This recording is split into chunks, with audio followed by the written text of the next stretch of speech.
আমি সদ্য বিবাহিত যৌবনের প্রথম রাত। এইখান থেকে যে মুসলিম উম্মার রাহবাররা নিজের স্ত্রীকে ফালায়া তলোয়ারের নিচে নিজের দেহকে দিয়ে দিছে, নিজের কল্লাকে দিয়ে দিছে, রাসূলুল্লাহ সাল্লাল্লাহু আলাইহি ওয়াসাল্লামের আদর্শের কাছে কুরবান করে দিছে, সেই জাতি কিভাবে শাহওয়াতের কারণে একটা বেগানা নারীর সাথে কথা বলে? শাহওয়াতকে আমি ইলাহ বানাইতে পারবো না।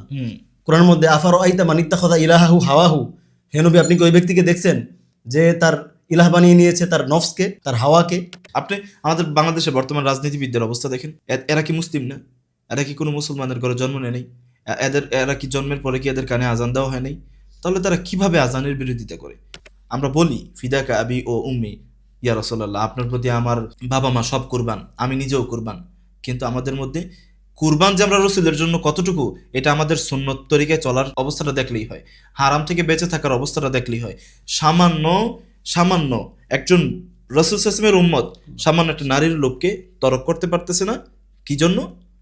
তার যৌবনের খায়সাতের কারণে। শয়তানের ধোকা, বলতেছে শয়তানের ধোকা, তো তুমি শয়তানের ধোকা বুঝতে পারতেছো, শয়তানের ধোকা বের করতেছো, এরপরও তুমি রাসূল সাল্লাল্লাহু আলাইহি ওয়াসাল্লামের সুন্নাহকে আপন মাইনা রাসূল সাল্লাল্লাহু আলাইহি ওয়াসাল্লামের জন্য নিজের জীবনকে উৎসর্গ করে তুমি হারাম থেকে বাঁচতে পারতেছো না। তারা মৃত্যুকে কবুল করতে পারছেন, মানে এমন একটা জিনিস তাদের কাছে ছিল, এমন একটা উৎস বা এমন একটা তাদের থিম তাদের কাছে একটা ছিল, যার কারণে তারা মৃত্যু কবুল করতে পারছে, আলিঙ্গন করে নিছে, আলিঙ্গন করে নিছে। আর আমরা শুধুমাত্র শাহওয়াত থেকে বাঁচতে পারছি। মুআজ মাআবিস, এই যে শাহওয়াতের বিষয়টা যখন আসছে, মুআজ রাদিয়াল্লাহু আনহুর ঘটনাটা পরে বলি। শাহওয়াতের কথাটা যখন আসছে তখন আমি ঘটনা বর্ণনা করি, ঘটনা শোনাই হযরত হানজালা রাদিয়াল্লাহু আনহুর। নতুন বিবাহিত জীবন, বহু সুন্দরী, নতুন বিয়ে করছে, বাসর রাতে শুনছে উহুদের যুদ্ধে আল্লাহ রাসূল সাল্লাল্লাহু আলাইহি ওয়াসাল্লাম শাহাদাত বরণ করছে। উনি বলতেছে রসুল যদি শাহাদাত বরণ করে আমি হানজালার সুখ কি? কিছুই না, আমি এখন উহুদের ময়দানে যাব। তিনি গেছেন, কারণ এটা কাফেররা রটাই দিছিল যে আল্লাহ রাসূল সাল্লাল্লাহু আলাইহি ওয়াসাল্লাম শাহাদাত বরণ করছে। পরে তিনি গেছেন, উনি গিয়া যুদ্ধ করতেছেন। শেষ পর্যায়ে ওনার এমন একটা অবস্থা আছে, উনি এমন বিষয় দিয়েছেন, ওনার চেহারা দেখে চিনার কোনো কায়দা নাই যেটা হানজালা। ওনার বোন ওনার হাতের রং দেখা বা হলুদের মতো একটা আবরণ দেখা বুঝতে পারছে ওনার গতকাল বিয়ে হয়েছে, তো এটা হানজালা। ওনাকে নিয়ে যে গোসল করাবে সবাই প্রস্তুতি নিতেছে। ওনার এত ক্ষত হয়েছিল যে ওনাকে যে গোসল করাবে, ওনাকে নিয়ে যাবে, যে এমন সময় আল্লাহ রাসূল সাল্লাল্লাহু আলাইহি ওয়াসাল্লাম বলতেছেন যে তোমরা তাকে গোসল করানোর প্রয়োজন নাই, তাকে জান্নাত থেকে আল্লাহ তাআলা গোসল করায় দিয়েছেন।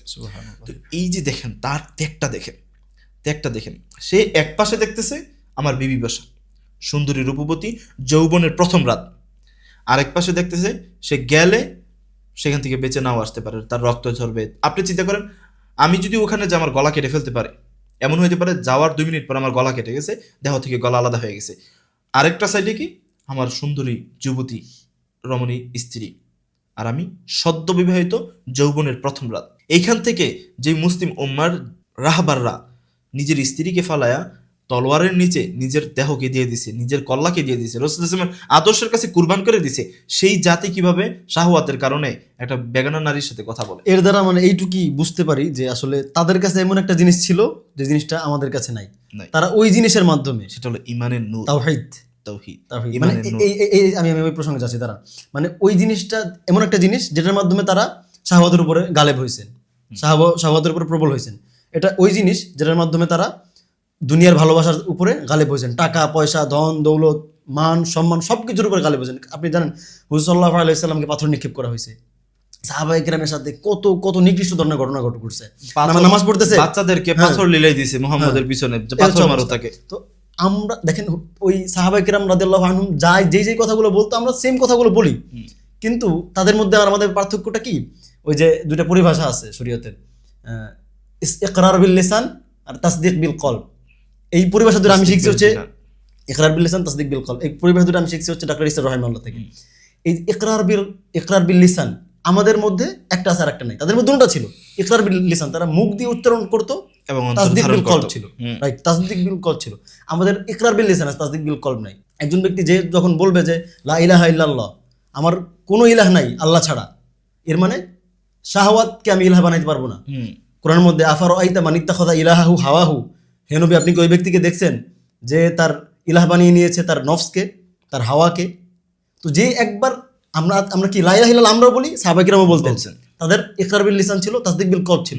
আমাদের ইকরার বিল লিসান আছে, তাসদিক বিল কলব নাই। আমরা লা ইলাহা ইল্লাল্লাহ বলি, আবার আমরা আমাদেরকে ওই যে আফার রাআইতা মান ইত্তাখাযা ইলাহাহু হাওয়াহু, আমরা আমাদের হাওয়াকে আবার ইলাহ বানিয়ে নিয়েছি। আবার ইকরার বিল লিসানের যে বিষয়টা আছে, এইটাও দেখেন, দুনিয়ার সামান্যতম মোহ যদি একটু মানে তার অন্তরে ছোঁয়া লাগে, এটাও চলে যায়। এটাও চলে যায়, রাইট। আপনি আমাদের বাংলাদেশের বর্তমান রাজনীতিবিদদের অবস্থা দেখেন, এরা কি মুসলিম না? এরা কি কোনো মুসলমানের ঘরে জন্ম নেয় নাই? এরা কি জন্মের পরে কি এদের কানে আজান দেওয়া হয় নাই? তাহলে তারা কিভাবে আজানের বিরোধিতা করে? তারা কিভাবে নামাজের বিরোধিতা করে? তারা কিভাবে একজন আলেমকে কোরআনের কথা বলার সময় তার গলা চেপে ধরে, তার টুটি চেপে ধরে? একজন নবীর ওয়ারিস, তাকে কিভাবে এমনভাবে মানুষের সামনে উপস্থাপন করে যে পৃথিবীর সব থেকে খারাপ মানুষ হলো সে? কিভাবে? কারণ কি জানেন? একমাত্র কারণ হলো গিয়ে যে আমরা যত কথাই বলি, একরার বিল লিসান হোক আর যেটাই হোক, যে এটা ভিতর থেকে না। কথাটাও যেটা বলতেছি এটা ভিতর থেকে বলতেছি না। মূল কথাটা, মূল হলো গিয়ে আমাদের ভিতরে আল্লাহ তাআলার হেদায়েতের নূরই আমরা নিতে পারলাম না।